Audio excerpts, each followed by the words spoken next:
afternoon, everyone. Yay! Welcome back to APFS 298, Applied Psychology. Let's get rid of that noise. Whew.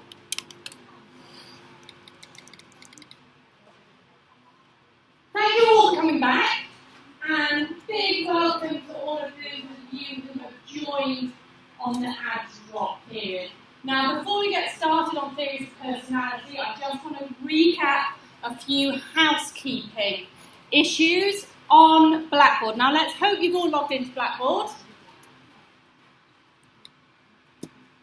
And projection is when you disguise your own impulses by calling them out in other people, and rationalization is what it sounds like when we offer explanations and excuses for our behaviors instead of getting to the real unconscious reasons. Oh, we don't want that, do we? Right. Okay, so Blackboard. Hopefully you've all familiarised yourself with this. You've all been on to have a look at the content. Now, for those of you who've actually been vigilant, you'll notice that under the content, theories of personality, there are some practice questionnaires. Has anybody noticed those? And pondered what they were for. Okay, as part of your assessment, there are 5 major things you need to be aware of. Okay? 2 of them are your quizzes, in-class quizzes. Now, these won't actually be in this room, they will be in M block, and I'll tell you exactly where near the time, so nothing to worry about, but they will be in M block. And your quizzes represent 51% of this course, okay? And they are all multiple choice. Now, if you have been really good and gone and bought the textbook, a lot of the questions on the quiz will be from the lectures and the textbook. Now, the textbook's great, and that it's got the same kind of questions, nudge, quiz, that will come up in the exam. For those of you who didn't get a textbook, there is another brilliant online version of Zoom in. And again, that's a fantastic resource for those of you who don't want to buy a textbook.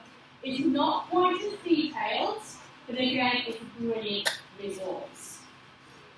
Now, if you've noticed on your assessments, 14% is through doing the practice quizzes and through your online and in-class participation. Now, the online part is are these practice quizzes, okay? Now, luckily the first 3 don't count, and after that, you've actually only got 7 lectures that will count, okay? And all of those represent a proportion of your marks, okay? The rest of the proportion of your in-class assessment will come through the YouReply, and they will be between weeks 4 and the end of the semester. That is 2 more components, one of which is the reflection journal. Now, again, those of you who have been vigilant will know all about the reflection journal because the alternative is already up there. The information is there. There are 2 examples already up there, and the rubrics is there waiting for you to read this because you're really free. Essentially, what we are looking for is you to choose a concept. You to choose an idea that you thought, oh, that's quite interesting. Okay, it could be something to do with memory. And then you need to relate it to your life. So how does the lecture on memory, how do the things you've learned in that lecture, for example, help you and follow you and with your revision? But it could be on anything. So that is the premise of your reflection journal, and we'll talk more about that near the deadline. The last part of your assessment is about the discussion groups.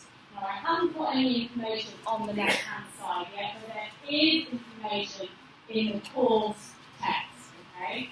And that is simply going in, choosing a question you want to answer as a group online. It's an online discussion, you need to make it between 4 and 6 pages. And I'm not going to confuse you all now by a detailed explanation of what it is. If you're interested, it's on Blackboard, but we'll come back to the discussions about week 7. Okay, so I will talk to you about it again, but just to let you know, those are the assessment criteria. That's what we're interested in this course. If you can't find the information on Blackboard, please do email me, but most of it, all of it, is there. So, personality. Yes.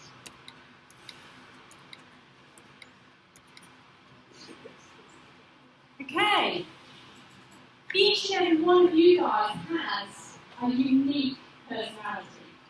Even if you're an identical twin, you'll have a unique personality. You're not the same as anybody else. Personality is our emotions. Personality is how you react to a particular situation and how you would react to a particular situation. It's your emotions. It's your motivations. And give or take a couple of years, personality has been looked at for about 2,000 years. Give or take one. You can't do that. And it all started with Hippocrates, who you should know about. Now, because it's been around for so long, there are an awful lot of theories and an awful lot of people who think they know what good personality is. And if you remember from last week, the different perspectives in psychology, well, each of them think they know what personality is. So Freud believes that personality is our id, our ego, and our superego. The behaviourists think it's all about the environment and conditioning, rewards and punishment. And of course the behavioural geneticists say, no, there's nothing to do with that, it's all about our genes and the environment. Which makes personality such a complex and fascinating topic. So we're going to delve into all of those today. Now what I will say, because you guys are medically minded and you're going to be working with people, personality is about our emotions. It's about the way in which we react to situations. Now not everybody has a nice, flat personality. Some people are on roller coaster and they have personality disorders. And although we're not going to talk about that in this lecture today, I want you to keep it at the back of your mind. Because personality disorders can happen in 1 in 20 of us. That's about 8 people in this room. And 1 in 10 of them will commit suicide. They will self-harm. They will hear voices, and they will use substances illegally. Okay, so just keep that in the back of your head when you're going through these personality tests that we will do later on in the class. And when you're going to be interacting with all those people that you're going to see on the daily basis. Okay, this is applied psychology. So what you're learning today, I hope you can apply it to your daily practice. So today we're going to go through what personality is. We're going to go through the different theories of personality and how we assess personality. Now this is a multi-billion dollar venture. Yeah? Can you people in right jobs? Does your personality profile match this position in this company? For educational purposes, okay, and obviously clinical assessments. So it is an amazing, massive, multi-dollar business. And then we're going to get you through some practicals. I'm going to get you through 2 very different personality questionnaires, and we're going to compare and contrast and see which ones you like, which ones you don't like, what you agree with, what you don't agree with. There is not one true answer to what personality is. Okay? It will be particular to what you believe in. And then right at the end, we're going to have somebody come and talk to us about, I have no idea, something to do with nursing and tables for balls or tables. And do ask you some questions, I think. Right, so, ever watched somebody eat an Oreo? It's fascinating, isn't it? Some people peel off the top, some people lick out the middle. Yeah, some people stuff it in all at once. So next time you eat an Oreo, or next time your best friend eats an Oreo, watch them and see how they eat it. They can tell you quite a lot about someone's personality. Okay? It's quite interesting. Although not particularly scientific, reliable, or valid. But a little bit of fun. So personality. It is distinctive to each and every one of you. You are all different. You are unique. It is stable over your lifetime. Stable over your lifetime.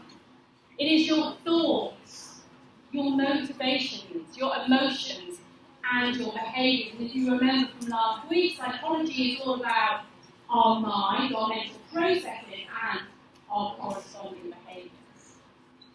And it does characterise you throughout your lifetime in two particular ways, our character and our temperament. Now, character is made up of our environment and our environmental influences, which we will talk a lot about. It's also made up of our temperament. Now, our temperament is inborn. It's our genes. Okay? So if we think of character, it's a genetic predisposition to behave in a particular way, as well as our environmental influences, whereas our temperament is all about our genes. So if you were a really active baby, and you crawled early, and you walked early, and you were the type of teenager who bounded up the stairs 3 at a time, you are likely to be a very active adult. That is inborn in you. If you were a very shy, timid child, and you hid behind your mum's skirt at parties, and you didn't like talking to strangers, you are likely to be a shy adult. So temperament is about our genes. We are born that way, and it is enduring through our life, whereas character has an influence of our environment. It is our culture. It is our parents, it is our peers. It is our environment and our genes mixed together.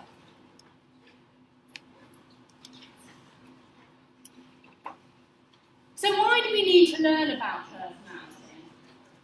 Well, it describes someone's traits. It describes who they are. If you know that somebody's really argumentative, you don't need to be friends with them. You can walk away. So if you can tell what somebody's like, you can choose if you think you're going to get on with them. If they're a happy person, you think, oh yeah, I might be friends with you. And if they're sad and argumentative and just quite angry, then maybe you choose not to be friends with them. So it gives us insights. It also explains away particular behaviours. It reduces that feeling of being offended. Now, I've got a friend who just, and I'm sure you have too, will send emails and WhatsApp messages, and we can't choose it from the hip. They don't think about what they're saying. They don't think about the fact that they're going to offend you. They just write it and press send. And we can explain away that feeling of, oh God, that's upset my feelings, because that is their personality, that's what they do. And you know, 2 days later, they can come back and apologise for it. So understanding people's personality and how they behave helps us understand them and helps us understand our reactions to that situation. It also helps us predict behaviour. Now, when you do your questionnaire later today on personality, you will see this trait called openness to new experiences. And we know that people who score highly on this are more likely to be creative. They're more likely to have flexible thinking. They're more likely to see things outside the box and connect things together that other people can't do. So it allows us to predict behaviour. And then lastly, it allows us to understand what you're good at, what you should be doing in life. Now, presumably, all of you guys here have some form of personality trait that makes you not faint when you see blood. Because I'd be a dreadful nurse and I'd see blood and I'd just pull over and go, ugh, on it. So you've also got some form of personality type that allows you to want to help people. Yeah? So it allows us to know who's going to be an engineer, who is going to be a pilot, who is suited to the medical profession, who's good with people.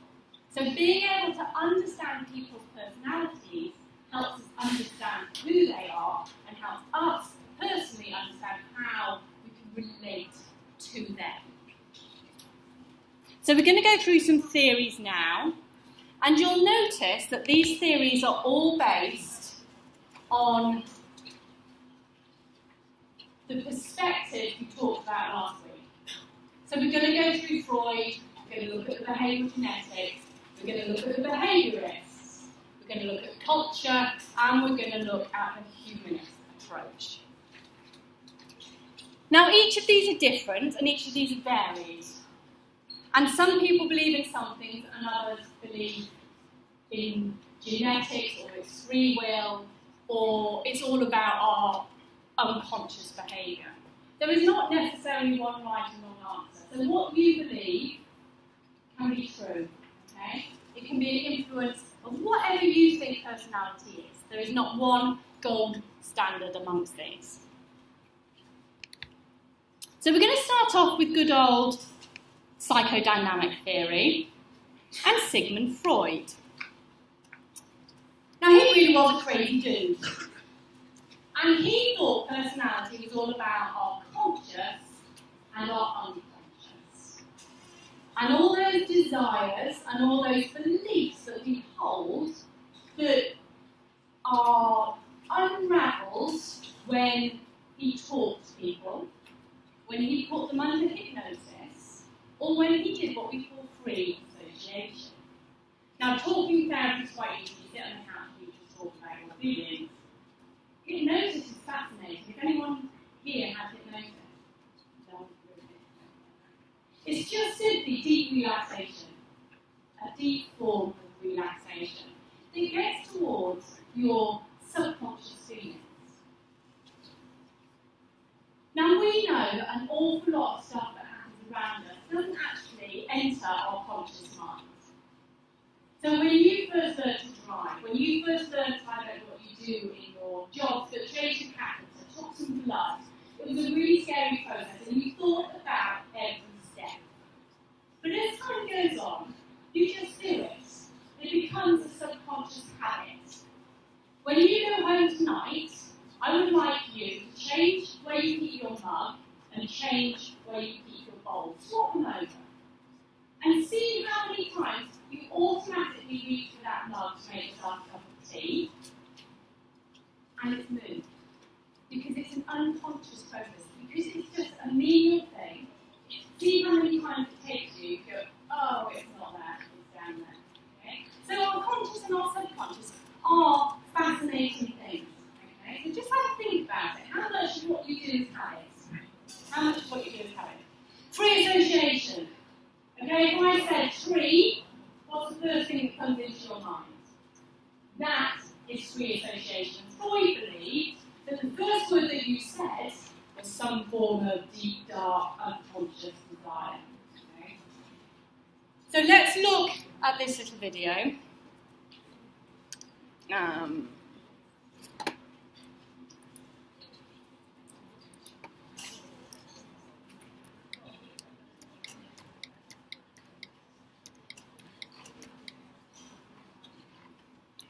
About free association technique. To help patients become aware of the unconscious origins of emotional turmoil that he observed, Dr. Freud developed strategies for interpreting a person's stream of spoken language. For example, he innovated a therapeutic technique called free association. During free association, a patient relaxes on a couch and speaks his or her stream of arising thoughts out loud. He or she speaks an arising inner dialogue aloud. Listening closely, Dr. Freud excavated the historical roots of his patient's emotional symptoms and/or complaints. Dr. Freud saw that the story produced from thoughts that you can hear when you listen to your inner dialogue closely is the residue of experiences in your life that have formed the mind and body habits that create yourself today. For this reason, Be Your Purpose shows you how to become a master of listening to your inner dialogue during mind exercise. As you pay attention to the emotions and sensations that are arising while you're having certain thoughts or experiences or imagining certain people, you see firsthand how automatically silence is being transformed as it flows through your inner world. Your conscious and unconscious thoughts produce and reproduce your emotional and physical experience each moment. When you can observe the content arising in your inner dialogue, and the repetitive patterns of content that distract your attention, you'll be ready to make strategic inner world shifts. Okay, so what is going on deep inside has, according to Freud, a major impact on your personality. Now, he believed that there were 3 levels of awareness within your personality. The ego, the superego, and the id. Right, let's take the idea that you want a candy bar. You're absolutely starving, you need that sugar hit. Your id would say, I want that candy bar, no matter, the ego, let's start with the ego, there we go, it's up there. The ego would say, I really want a candy bar, but I don't have any money. Therefore, I'm going to problem solve, I'm going to get a job. And I'm going to earn some money, and I'm going to buy that candy bar. Because they're really realistic. It's all about problem solving. If they can't have something right away, they'll try, your ego tries to find a way in which it can get what it wants. Your id, on the other hand, believes that it wants that candy bar and it doesn't care how it gets that candy bar. It is ultimately selfish. So it will knock your next door neighbour over and it will steal it out of their bag. So your id is selfish. Your ego is rational. And Freud believed that to keep these 2 in check, you needed a super ego. And this really was the go-between between the ego and the id. It was your conscious brain, okay? And that conscious thought made you feel guilty. Yeah? If the id stole that bar, it is the superego that makes you feel guilty. Yeah? It really is that combination, that go-between and balance of your personality. And Freud believed that you needed the 3 of these to keep you in check. So if you are to treat people nicely and be a really upstanding member of the community, your ego is there to be rational.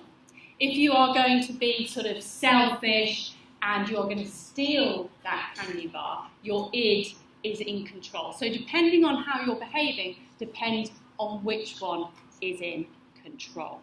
And your poor old superego has to balance it all out. Now, Freud believed that this all happened as childhood experiences shaped personality.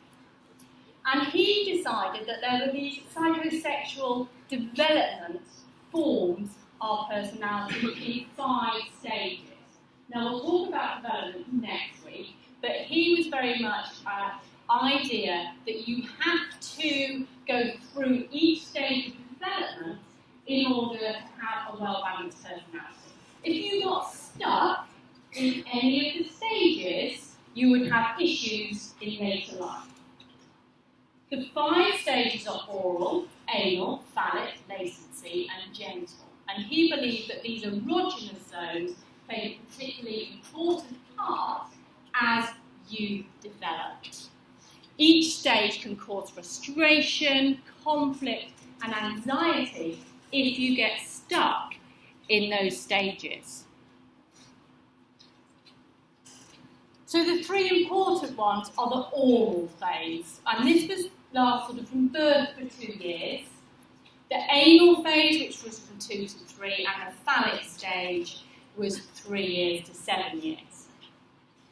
Now, if you had problems in your oral phase, and your mother or whoever it was force-feeding you, or maybe not feeding you at all, you would have problems later in life with particular personalities, with smoking, for example, with dependency issues, and with aggression. If you had problems when you were between 2 and 3, and your toilet training was too harsh or too lax, have you ever heard of being anally retentive? Now that's where this phrase comes from. If you're anally retentive, you got stuck in the anal phase, and you are obsessed with, more likely to have tidiness issues, compulsive issues. Okay? If you got stuck in the phallic phase, you were more likely to have a family who had unusual relationships, and you would therefore have unusual relationships when you got over. You'd have problems with vanity, with self-obsession, with sexual anxiety, with envy. Now Freud based this on adults. And there is absolutely no scientific evidence that suggests that this is true. But it did prove to be important because it's raised an awful lot of questions as to its development in stages, is it continuous, why do we have particular problems? Okay? So although this is not based on any real scientific evidence, and although Freud only actually ever worked with children, this is the psychodynamic approach to personality. Okay, the biological perspective. Now this is the only approach that believes that our consequences are because of our genes and our physiology. Okay, it's a combination of our genes and our physiology. Behavioural genetics believe that a lot of our personality is made up of our genes, okay, passed down from our parents. And the heritability side of this, as we talked about last week, that standard distribution. And we've got the data to suggest that we know the trait of shyness, and we can test you, and then we can identify whether you are average in shyness, you are above average, or you are below average. Okay? So the variation in the population is due to genetic variation between individuals of the population. The most common type of research in this area is twin studies. Remembering that our temperament is one that is innate, it's genetic and it's stable over time. So personality, according to the biological perspective, is all about formation of our genetically determined temperament. And we can measure this in 3 ways. Reactivity, which is about how excitable we are, how aroused we are, how responsive we are. Suitability, as a baby, how easily you are to be calmed when you're upset. And then emotionally, are you a half glass full type of person, or is your glass always half empty? So what do we mean by the genetics of reactivity? Well, research suggests that at 4 months of age, those children who are nervous, those children who are fearful, who will be fearful of little things, such as coloured pictures in front of them, something quite small, insignificant. By the age that they are toddlers, they're very wary of new situations, of new toys. Even when their mother is right next to them, and they've got somebody who protects them and who they trust, they are still quite wary as individuals. By 5, these children turn out to be quite timid and very uncomfortable in new situations. And by the time they're 7, these children are really anxious children. They're the children who are worried about being kidnapped. These are the children who sleep with the light on at night. They don't like going to sleepovers, they don't like new situations. So this, you can see, is genetic and it is consistent over time. In contrast, non-reactive infants are the ones who lie in their cot and take it easy. They are the toddlers who go off quite happily, even though their mum might not necessarily be next to them. They are easygoing throughout childhood, and they are easygoing in their life. And this has got some very good research backing. These children also differ in their physiological makeup. This is the biological perspective. Remember, their physiology is different. Those who are reactive children are more anxious, they have higher heart rates, and they also have higher levels of cortisol, the stress hormone, in their body than the children who are non-reactive. So there are genetic components and physiological components that show that these children are actually different.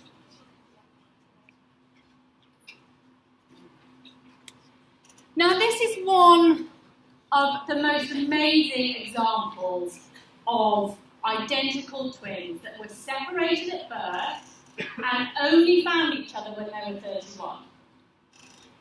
They were born in America and they were separated to different parts of the United States.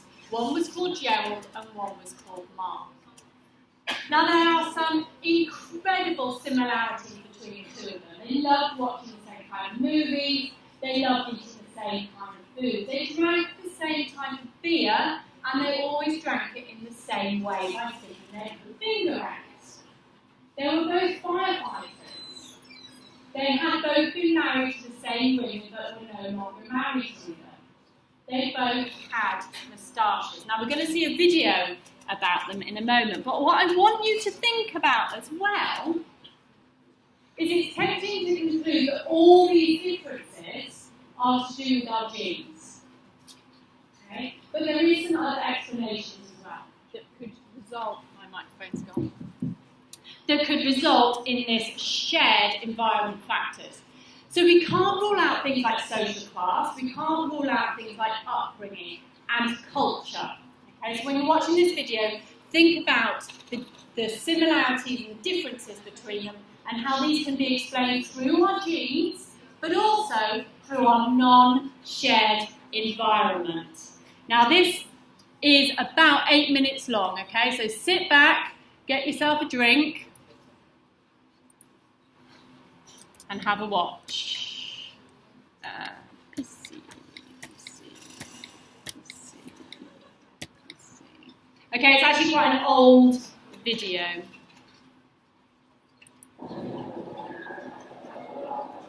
We're happy to accept the idea that physical characteristics like speed and endurance have a strong genetic component. Fast dogs are bred from parents who are fast. But when it comes to us, to our personality and the choices we make in life, we feel differently. The idea that we are all running around a track following some predetermined genetic script is repellent. But some twin stories really make you wonder. Now, although the story of Jenny and Margaret is pretty surprising, it's nothing compared with the astonishing story of the Jim twins.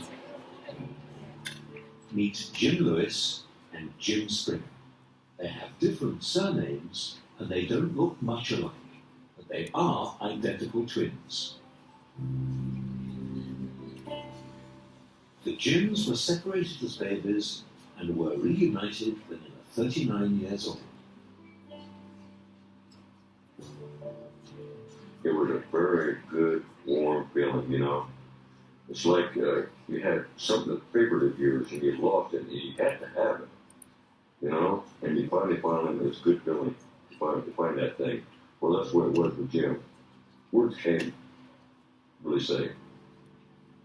When the Jims met for the first time, they discovered that their lives were peppered with bizarre coincidences. My first wife's name was Linda. My first wife's name was Linda. I divorced Linda and married Betty. And then my second wife's name was Betty. And now I'm married to Sandy. Well, she's kind of leery that this whole time I never come to her calls her a Sandy. So I got interested in woodwork because my father, he was always doing woodwork. I've been doing woodworking for quite a long time. My first son's name was James Allen. My first son is James Allen. My favorite beer was Miller Lite, and I've always smoked Salem cigarettes. My favorite beer is Miller's Lite. And smoking, I smoke Camel Lite. But then I smoked Salem like too. I switched back and forth. I was in the sheriff's department in Miami County as a deputy. I was deputy sheriff for 7 years. It's impossible to fathom the odds for some of the Jim's coincidences. The information is simply not available. But for some of the habits they shared, we can do the calculations. When the two Jims met in 1979, each was driving a Chevrolet. It turns out, according to the experts, that the chances of only one man driving a Chevrolet then was 7 to 1. Now, both men driving a Chevrolet would therefore be 49 to 1. They were also both heavy smokers and heavy drinkers. And the chances of any two men both being heavy drinkers would be about 35 to 1. And at that time, in 1979, the chance of any two men both being heavy smokers was about 300 to 1. Well, the chances of each one of these on its own isn't really that surprising. But if you put them all together, the overall coincidence is really rather amazing. To get the odds of all the similarities being down to pure coincidence, you have to multiply them together. In betting terms, it's called an accumulator.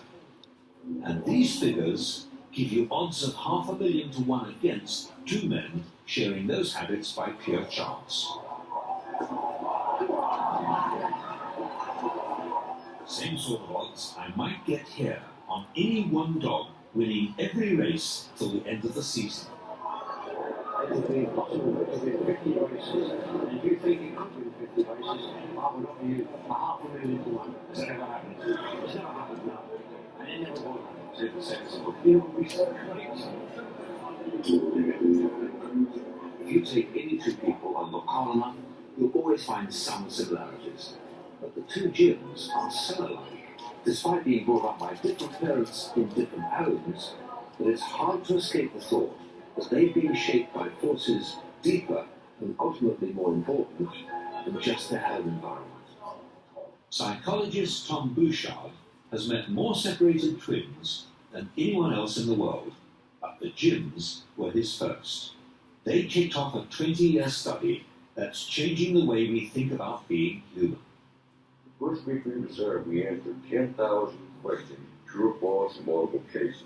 We look at their hobbies, the jobs they've held, their personality traits, their abilities. We took photos of her ears, of her eyes, and they took her fingerprints. Their height, their weight, their brain waves. The twins' IQ and personality profile was strikingly similar. It was as if they had tested the same person twice. The very first morning we started to work with them, one of the twins put his hand on the table, and I noticed that he bit his nails. And I remember saying to myself, isn't that interesting? Wouldn't it be interesting if his twin brother bit his nails? And as I was thinking that, his twin brother put his hand on the table, and sure enough, they were both nail biters. And I said, that's not on any psychological test or any psychological characteristic. The way you bend your hat, the way you sip your tea. The Jims were only the first of hundreds of separated twins to pass through Bouchard's hands. Few were as remarkable as them. In fact, some were quite dissimilar. They're not carbon copies of each other. They each have, the differences are great enough so they each have their own personality, etc. But when you work with them, you can just see the kind of similarity in the underlying template. The two twins are like variations on a theme.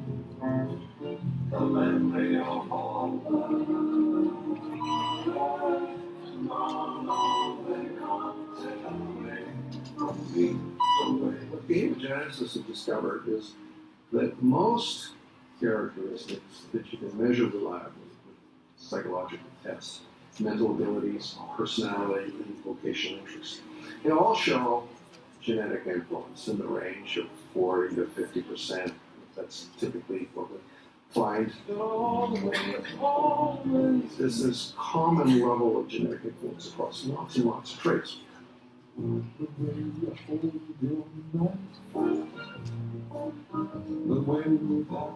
Overall, the twins who had grown up in different homes were just as alike psychologically and physically as the twins who had grown up together.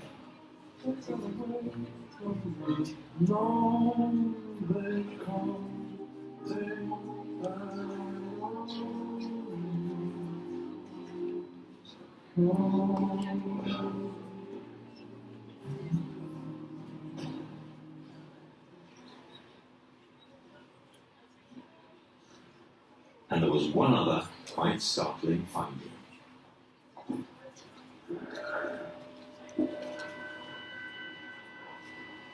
Probing beneath the surface, they found the percentage of fat in Margaret and Ginny's bodies is the same. And their bone density is virtually identical. They are also both intensely religious. God is love, and God showed his love for us by sending his only Son into the world. Buddiwyddiadau unig ffordd i'r byd, mwyn ni gael byw drwyddo ef. From the day I found out that I had a twin sister, I prayed every day. My prayers were answered. God knew I was alone. And he found me for him. I really believe this. That identical twins have a similar intensity of religious belief is something that Tom Bouchard's twin studies have consistently confirmed. We actually put a paper on it on what we call the heritability of religiousness. And we found a significant genetic effect. Now, there are people who just find this hard to believe. Well, I find it hard to believe. I didn't believe it when we started. I wouldn't have even studied it. What Bouchard has concluded from 20 years' work is that genes are just as important as environment in shaping personality and social attitude. And that applies as much to the rest of us as it does to twins.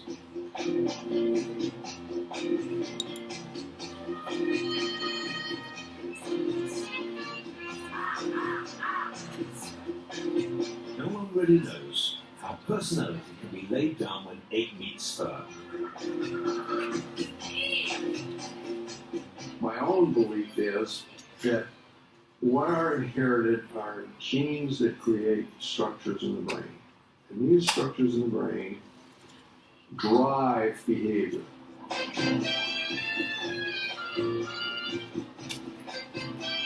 It's certainly true. There are some aspects of personality that you see from a very early age. So early, they seem to be pre-programmed.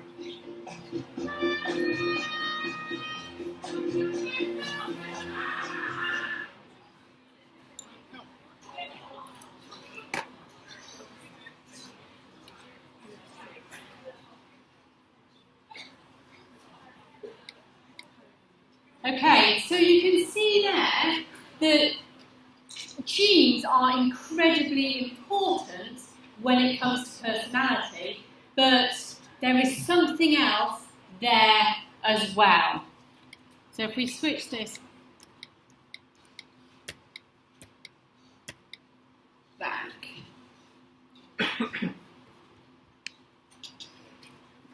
So what explains the rest of it? Well, if genes explain about 50%, our environment, our culture, and our peers have to have some influence in there as well. So twin studies were really the most important aspect of research that revealed that our genes and this non-shared environment influence our personality.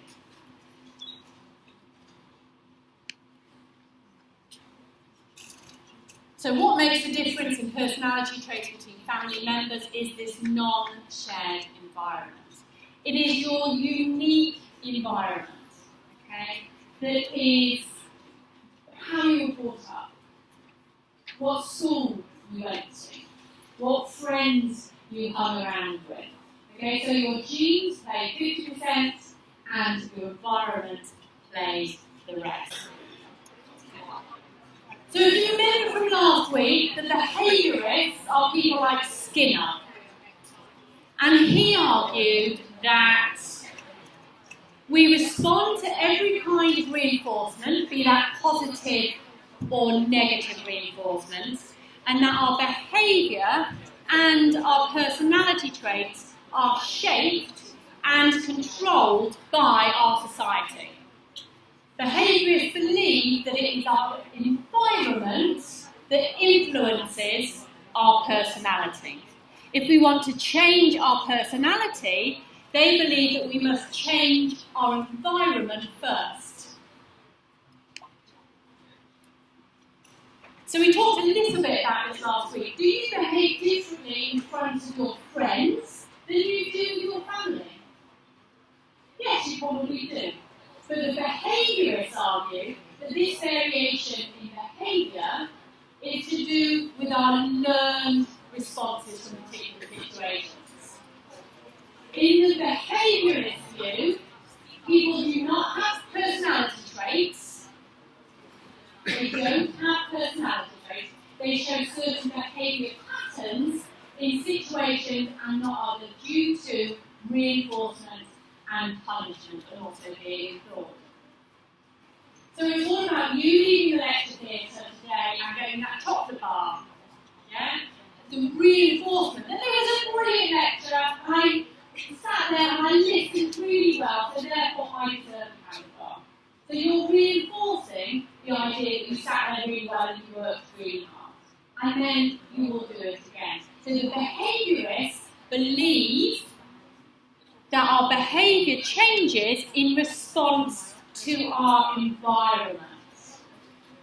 And over time, if we have the same responses, we will behave in the same way.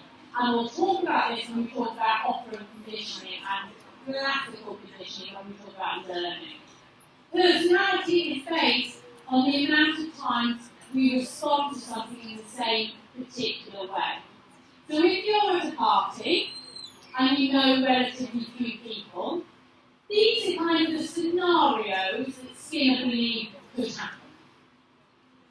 So the scenario one, the response, would be you speak to people if they approach you first. Or you only talk to the people that you already know. The third response would be you withdraw and you go and find something interesting to look at in your book cabinet because you don't want to talk to anybody, or you leave. And Skinner believed that if you circulated and spoke to somebody the first time, you are more likely to do this the second time. Because if you spoke to somebody the first time and you had a great time and you met some new people, you are more likely to do this because you'll be positively rewarded for that behaviour. So the behaviourists believe that you are more likely to do something if it is a positive reinforcement and you enjoyed it. Or if there's a negative punishment, you won't do it again. But we'll come on to punishment and reinforcement when we talk about learning. But he believed that people have consistent behavioural patterns because they have particular kinds of response tendencies. So over time, people learn to behave in particular ways. Positive consequences will increase the tendency of that behaviour, whereas the negative consequences, you will reduce that behaviour. And of course, free will is but an illusion when it comes to the behaviourist theories. Okay? It is not about free will, it is about responses to situations. Okay, social cognitive learning theory. This is Albert Bandura, and this is quite interesting. And he believed that children learn their behaviour through watching others. You learn how to behave because of role models in society. and he put forward this pyramid, reciprocal determinism. And there is an interaction between your behaviour, your environment, and your personality. Now I'm going to show you a video on the Bobo doll experiment. Now this is something he did a long time ago, back in the 70s. And his research looked at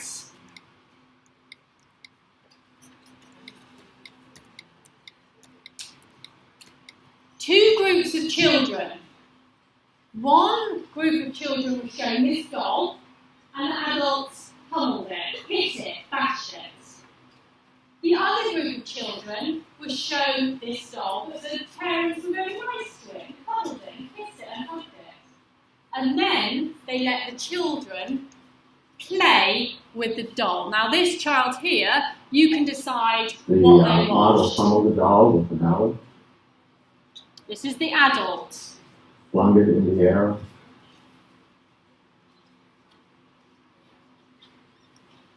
Kicked it repeatedly.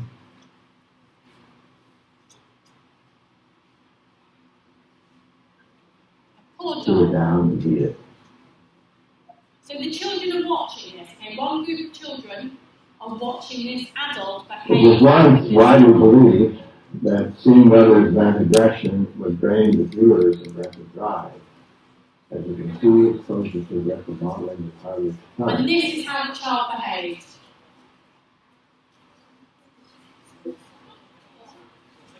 He copied the adults. And from this, Bandura decided that children model their behaviour on what exposure they to aggressive see. modeling increased attraction to guns, even though it was never modeled. Guns had less appeal for children who had no exposure to the aggressive modeling. The children also picked up the novel hostile language.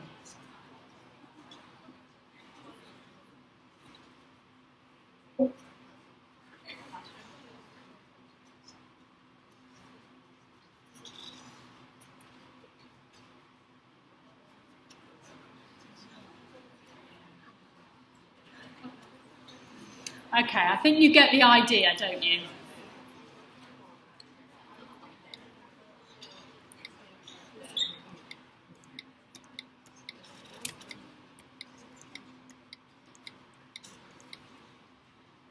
So children observe what's going on around them. Children take in their adults and they behave in response to what they see. And Bandura called this observational learning. He also came up with a theory of reciprocal determinism. And this is the interaction between that triangle that was on the other page. Okay?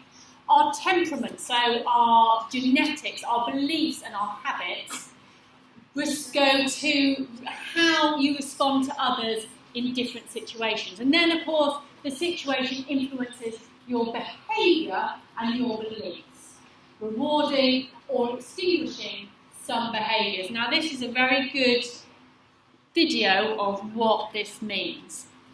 Reciprocal determinism.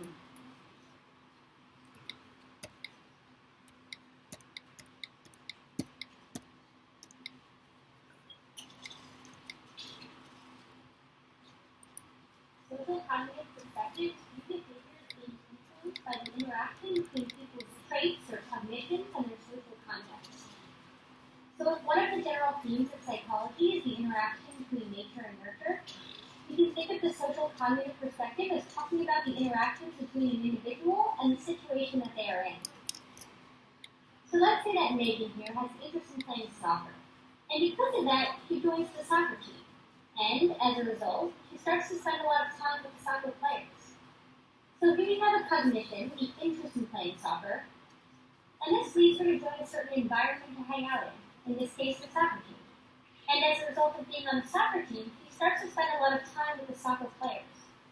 So you can see how cognition can lead to choosing a certain environment, which can then change her behavior. But you can also see how things could be ordered a bit differently.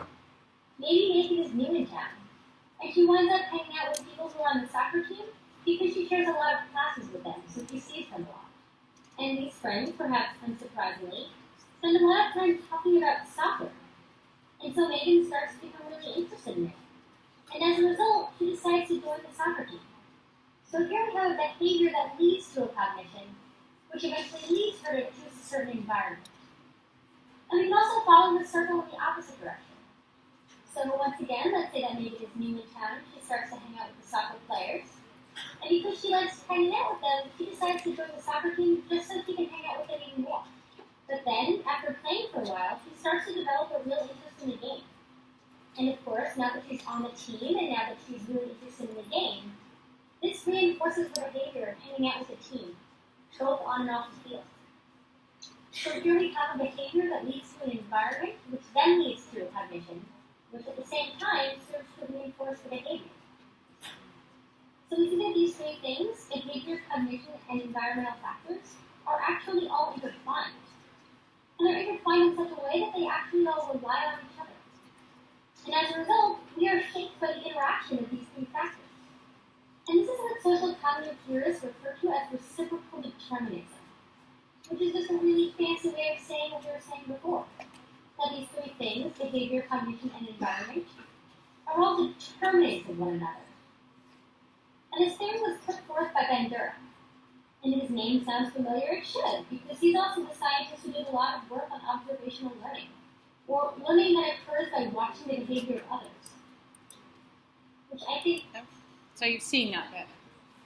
So the cognition can lead to the behaviour leads to the environment, the behaviour leads to the cognition, and vice versa. So they are all interlinked, okay? All of them can influence the other. You want to play soccer, so you join the team. Your environment is then embedded in soccer. And then you talk about it more. So it kind of just keeps going, or any one direction. So that's important to know, reciprocal determinism. So another example would be a child who works really well at school. They work really hard, they get good grades, and the teacher likes them because they're working really hard and getting good grades. So they're reinforcing that behaviour all the time. And then they get the personality traits of, oh, they're ambitious and they're industrious. Okay? Or it can work the other way around. The child could work really quite hard but actually not get very good grades. And then the teacher doesn't think that they're particularly industrious. And then they stop working altogether.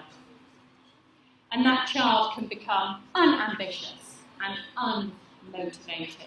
So the way in which you perceive a situation, the way in which you understand that personality and that person can play a huge part in what is going on in that environment. The cognition, the behaviour, and the environment are all related. Now, what I find absolutely fascinating, and it took me a long time to get my head around this,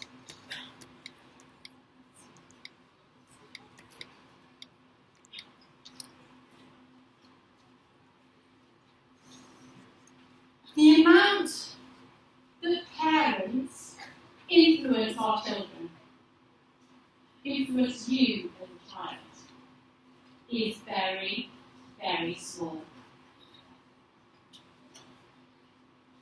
Our shared environment of the home has very, very little influence on our personality. And that took me a long time to really understand. And we'll show you the research here.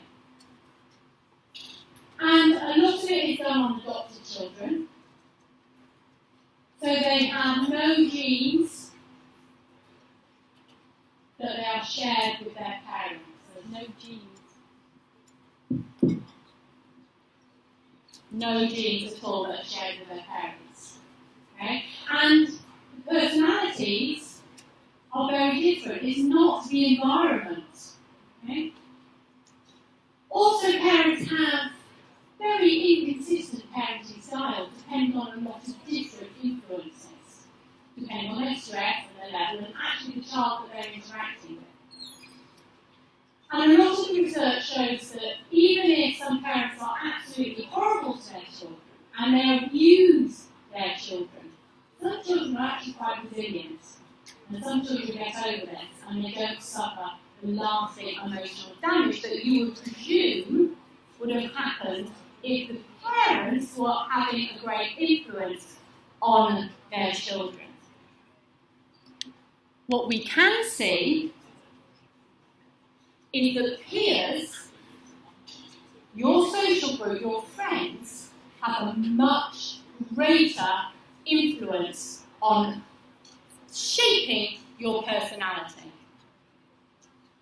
And a lot of this is to do with fitting in and being bullied. You're much more likely to change your behaviour to fit in with your peer group. And it's incredibly difficult to tease these apart, isn't it? Because parents are our environment. You would have thought that they make our surrounding environment, and they send us to schools that they think are the same values and the same cultures as they themselves have. But if you get in with the wrong group of friends, they have a greater influence on you and your children than your parents do. And there is a lot of research that suggests this as well. Now, this is an amazing video. It's quite long, and I had to watch it 2 or 3 times to really understand what he was saying. Steven Pinker is a very famous Canadian psychologist who's done a lot of work on the language development in children. And he's now talking about the parental influence on personality. It's a 6-minute video, okay? I will try and put the subtitles on. I'm sure that your statement or finding that children are not shaped by parents as much as they are by genes, culture, and chance surprised many. But I would like to know what study or studies did you use to support that statement, and also what or how it was measured and where they were conducted. Yes. There's by now a large number of studies from behavior geneticists. Most people hear about these studies because they remember the findings that there is some statistical genetic influence on behavior, such as the fact that twins separated at birth are highly similar. But those same studies try to see whether growing up in a given home has a lasting effect.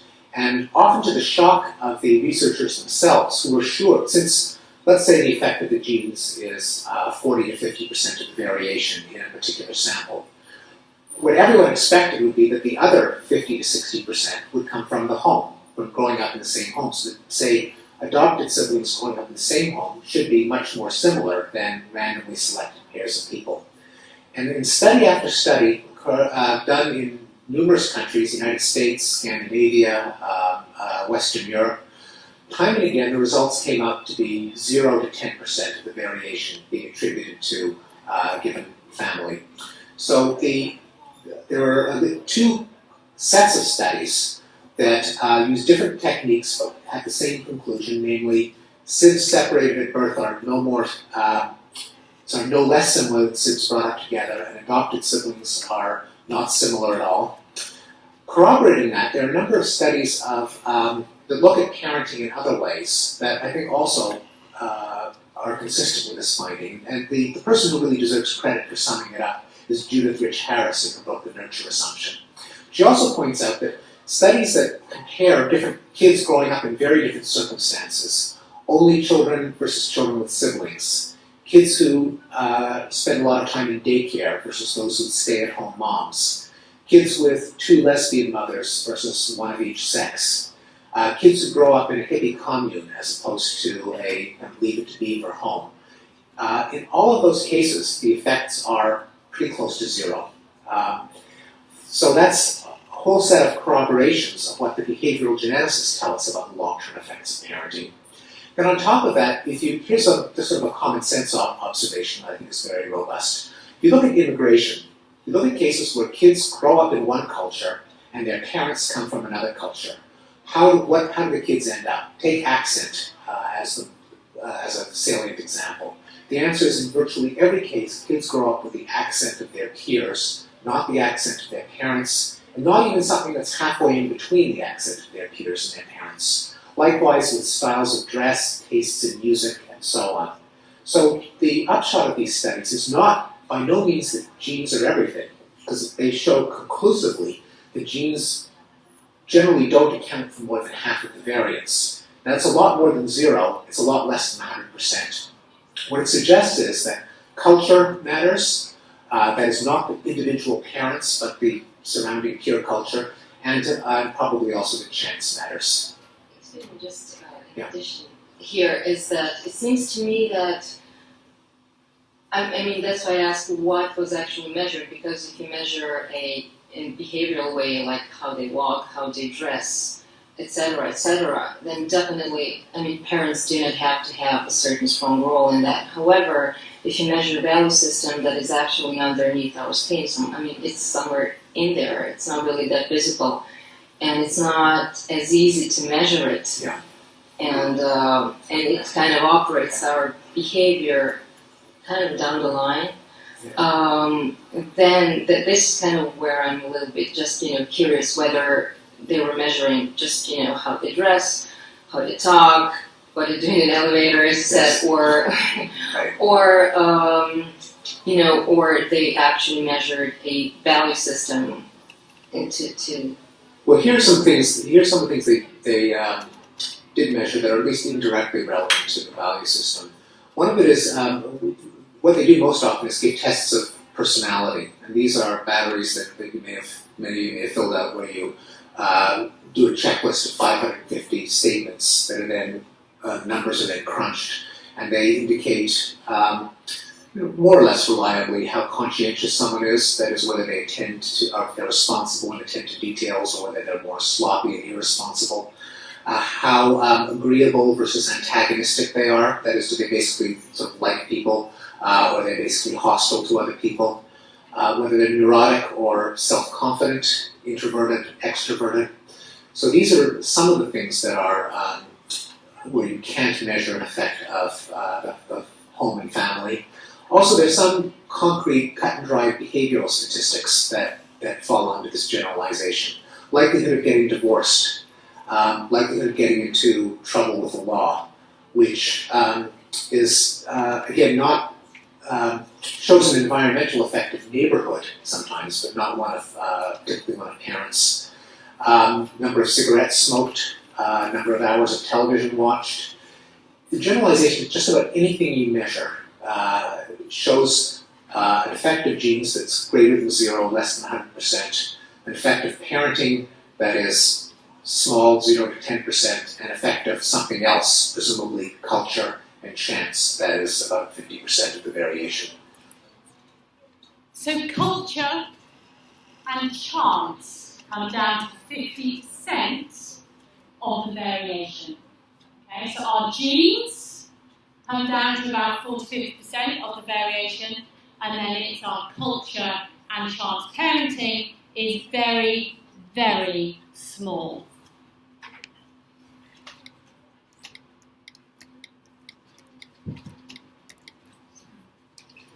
So culture, okay, a big part of what makes us who we are, a big part of our personality.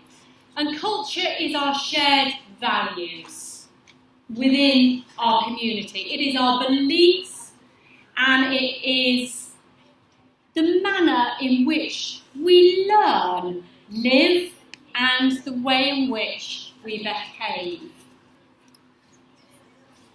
It's those shared rules that govern the behaviours of all of us within our community, isn't it? It's our values and our beliefs. Now, you can think about culture in two very distinct ways. Individualised culture and collectivist culture. Now, individualised culture is the USA, for example, and Europe are examples of individualistic cultures. It is very autonomous. It is all about individual goals. And the personality types can vary because certain traits are considered important in those cultures and not in the collectivist cultures. And the collectivist cultures are you guys, Hong Kong, China, Japan, Korea. They both have their pros and their cons. For example, individualised cultures, a person may become quite lonely. Whereas collectivist cultures, a person might feel that they could be rejected by the culture. Now, the personality traits that you value in those communities are different. Those cultures are different. The way in which you express emotions can be different. The value you put on relationships, the meaning of freedom, the way in which you express anger and feelings. So the collectivist society, really, personality traits such as honesty and trustworthiness are widely accepted and valued, whereas in individualistic cultures, it's being more assertive and being strong personality types that are accepted and wanted. So depending on your culture can really influence your personality type, and cultures vary on what they believe to be the best type of personalities within that culture. So for example, time. Lots of different cultures have different opinions on time. Okay? I hate being late for anything. That is just me and my culture. Okay? If I was Italian, for example, they're really laid back and they couldn't care less if they're late for a meeting or not. So culture has a major impact on our behaviour and on our personality. And it can be very frustrating when other people's values do not meet our own. So culture is incredibly important aspect of personality. Okay, the humanistic approach, we'll just go through this quickly before we do some practical stuff. So Maslow viewed personality as trying to strive to be the best person that you could be. He called this self-actualization. Develop into the person you could be by different stages. And he called this the hierarchy of needs. There are basic needs that you need to go through in order to be the person you need to be. So you need food, water, warmth and rest. You then need to go on to your psychological needs, to make friends, to have intimate relationships. And ultimately, you can achieve that personality, that person that you want to be. Carl Rogers took this one step further and said a person needs to grow, and in order to grow your personality, you need to have people who know that you're genuine, openness to self-disclosure. You need to be accepted by people, and he called this unconditional positive regard. You need to have friends who accept you for who you are. And also you need to have empathy. You want to be empathised with, being listened to, people who understand you for who you are. And Rogers believed every person could achieve their goals, their wishes and their desires in life if they had the opportunity to grow in these three ways. And then you get to this point of self-actualization. You be the person you wanted to be. Your ideal self would match your real self. And when this happens, there'll be harmony within your ideal self and your actual self, rather than this anxiety when they don't match. The humanistic approach is all about free will. Okay, I'm going to do one last discussion with you. Some of you have actually looked at this already. What do you think? Do you think animals have personalities? Yes or no?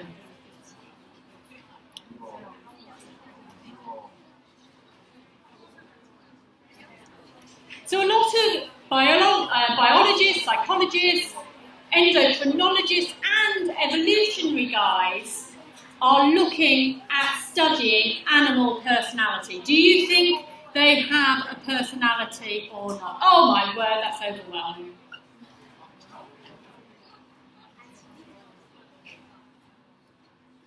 That is almost 100% of you.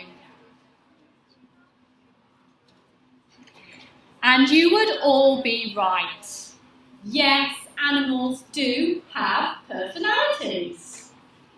And we need to understand these personalities for lots of different reasons, actually. We need to understand them to look at how we can look after them in captive environments, about breeding, about reintroducing them to their original native environments and how they get on.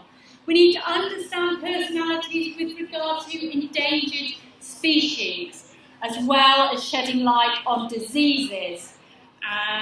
So yes, animals have personalities.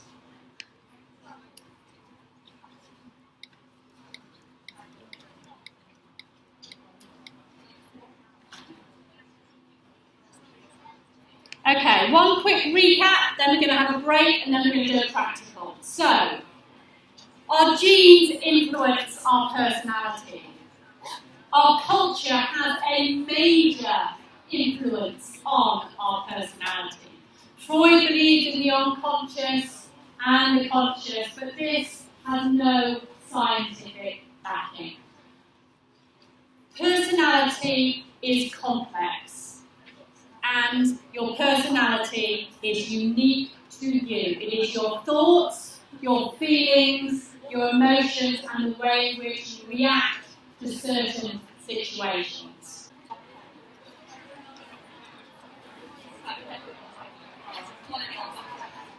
One major component to modern psychology is personality testing. And as I said at the beginning, it is worth billions, okay? And has its application along a huge array of different industries: education, counselling, business, sports, and an awful lot more. So we obviously know that there are many different schools of thought within psychology, a lot of different perspectives, have a lot of different view on what personality is.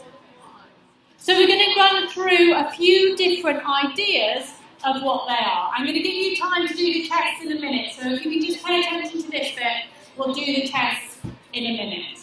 Now, there are two different types of tests. There are objective tests, and these are standardised. We talked about this last week. They have the same set of questions, asked in the same way. They have great reliability. They have great validity. The way that they are measured and scored are the same. We have the Minnesota Multiphasic Personality Inventory, which has been translated into Chinese and has great norms and fantastic reliability and validity. And that is used a lot within Hong Kong. There is a 16 personality factor. There's the Neo Personality Inventory, the YESAnimal Personality Questionnaire, and Myers-Briggs Type Indicator. These are the more common ones. Now, personality traits were first thought about in the 1930s, when Alcott literally went through the dictionary and found all the adjectives related to personality. And there were thousands of them. He literally went through the dictionary looking for adjectives describing words to personality. that Patel used what we call factor analysis to narrow down these personality traits. And he narrowed it down from thousands to 16. And he came up with warmth, reasoning, emotional stability, dominance, liveliness, rule conscientiousness, social boldness, sensitivity, vigilance, abstractedness, private, apprehension, openness to change, self-reliance, perfectionism, and attention. Now that's still quite a lot to go through. So, in 1992, the 5-factor model, the Big Five, was kind of put forward. And this has really simplified the way in which we think about personality. And the way in which you remember this is ocean. Opening us to new experiences. Okay? This is all about creativity, flexibility of thinking, conscientiousness, how nice we are to each other.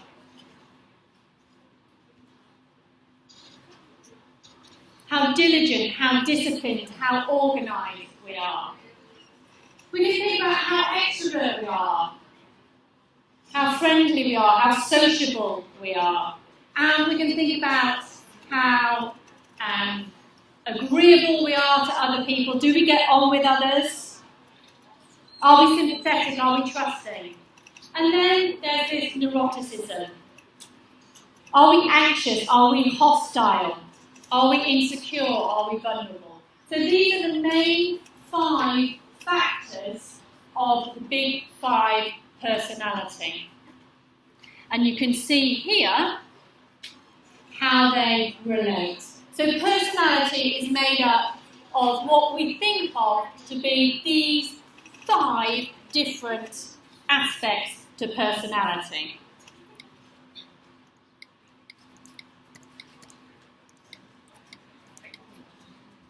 Now, she talks incredibly fast with an American accent, so I hope you understand what she's saying.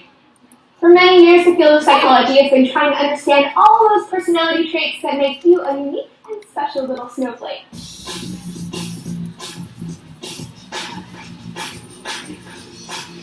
Hi guys, I'm Lacey Green, and this is the news. It's called personality psychology, and it's a booming field of research you're bound to hear about in any human psych class. One of the most well-researched and respected personality models in the field is often praised the Big Five. This model evaluates how strong a person is on 5 different axes. Let's take a look-see at those traits. Trait number 1 is openness to experience. This trait describes how open or closed your thinking is. Highly open people are intellectually curious, they love art, science. Open people appreciate emotion, unusual ideas, imagination, adventure, and of course, having new experiences. People with low scores tend to have more traditional interests. They prefer familiarity over doing something new, and they don't seem to like change. Trait number 2 is conscientiousness. Highly conscientious people are basically those annoying overachievers who are always on top of it. They're disciplined, responsible, and good at planning ahead. A high score on conscientiousness suggests a strong ability to regulate and control your behavior. Low scores tend to be more impulsive and unorganized. Hot mess status. Trait number 3 is extroversion. People tend to think of extroversion and introversion as how outgoing you are, but it's actually about how you get your energy. High scorers, the extroverts, feel recharged and energized by going out and being around people. They like parties and chit-chatting. Low scorers or introverts feel rejuvenated and energized by spending time alone. They tend to be quieter, lower key, and more deliberate. They go to a party and they have to recover the next day. This is sometimes confused with shyness, but shyness is about comfort socializing. Introversion and extroversion are about the amount of socializing you need to do your best and to feel your best. Trait number 4 is agreeableness. Highly agreeable people are considerate, friendly, and helpful. They just wish we could all get along, guys. They make sacrifices for others, and they assume others are good people. Low scorers or highly disagreeable people are suspicious, distant, and uncooperative. They place self-interest above getting along. They don't care much about other people's well-being, and they're less likely to help you out. Basically, they're assholes. I'm just kidding, but really. And last but not least, trait number 5 is neuroticism. This trait measures emotional stability. Highly neurotic people are more prone to negative emotions, like anxiety, anger, depression. They're easily stressed out, reactive, and they're more likely to be frustrated in day-to-day life. Low scorers are more calm and collected. They don't really sweat the small stuff. They're emotionally stable and balanced. Now, for a long time, it was thought that these 5 traits held true across regions and cultures. We witnessed them in action across the world, but recently, researchers found an isolated Bolivian farming community where, for the first time, it doesn't seem to apply. For this community, there are only 2 major traits: socially beneficial behavior and industriousness. This makes an interesting suggestion about personality. If there are less developed areas where personality trends are different, society may play a stronger role in encouraging or discouraging the expression of personality traits than we once thought. Food for your brain. So guys, I'm going to put a link in the description to take the Big 5 personality test if you're interested. Oh, that was a very unfortunate place to stop, wasn't it? Oh well, shows a lot about her personality, I suppose. Okay, so we've talked a lot about how personality is stable over time.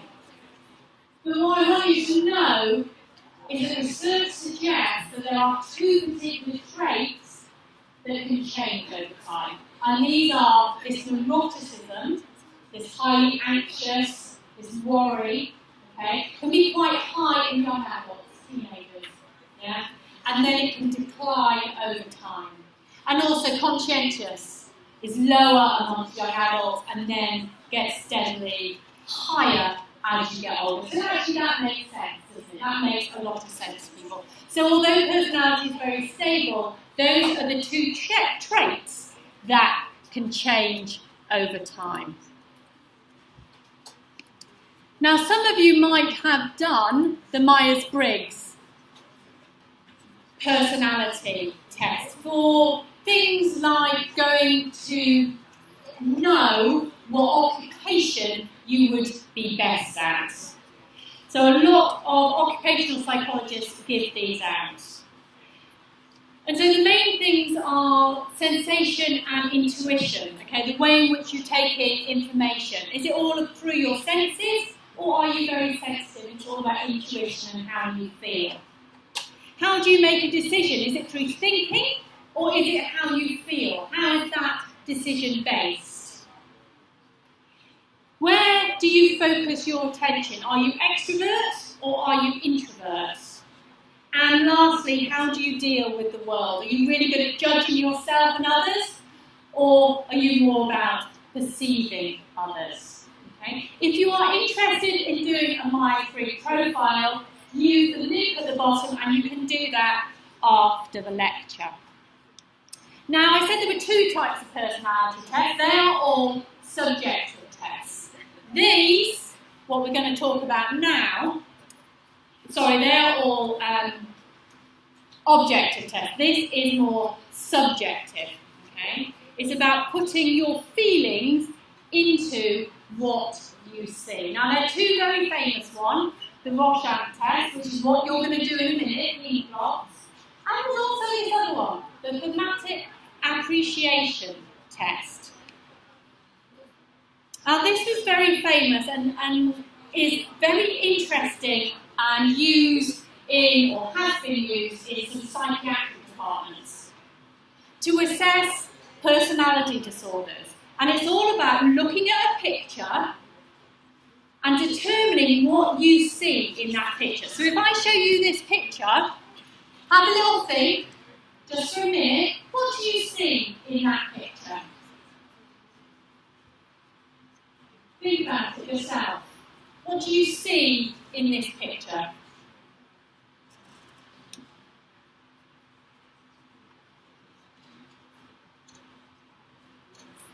Now what you see, your response to what do you see in this picture reveals something about you.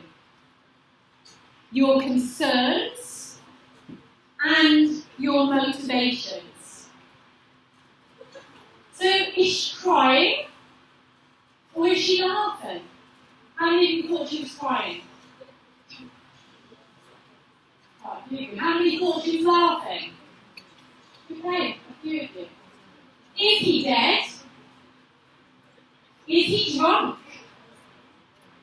Has he got a high fever and passed out on the bed and just said to her, oh my darling, I love you, in a daze and illness, confusion of states. And she's like, oh my word, he loves me. Has she just bashed her toe on the door frame. Okay? So what you see in that picture can say an awful lot about your personality.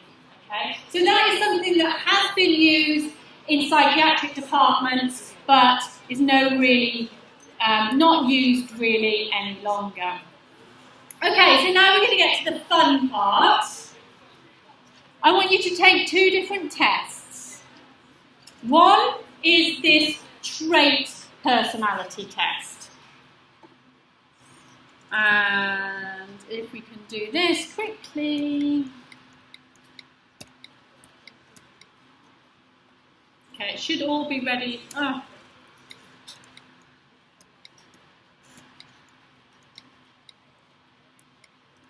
Wrong. Okay, trait personality test. Approach, though, modern trait personality researchers believe that you can assess personality traits by having people answer a series of test questions. There are lots of so-called personality trait inventories out there. Some provide a quick reading on a particular enduring trait like anxiety or self-esteem, while others gauge a wide range of traits like our friends the Big Five. These tests, like the Myers-Briggs, which you might have heard of, involve long questionnaires of true-false or agree-disagree questions like, do you enjoy being the center of attention? Do you find it easy to empathize with others? Or do you value justice over mercy? But the classic Minnesota multiphasic personality inventory is probably the most widely used personality test. The most recent version asks a series of 567 true-false questions, varying from no one seems to understand me, to I like mechanics magazines, to I love my father, and is often used to identify emotional disorders. And here's how then. Okay, we're going to leave it there.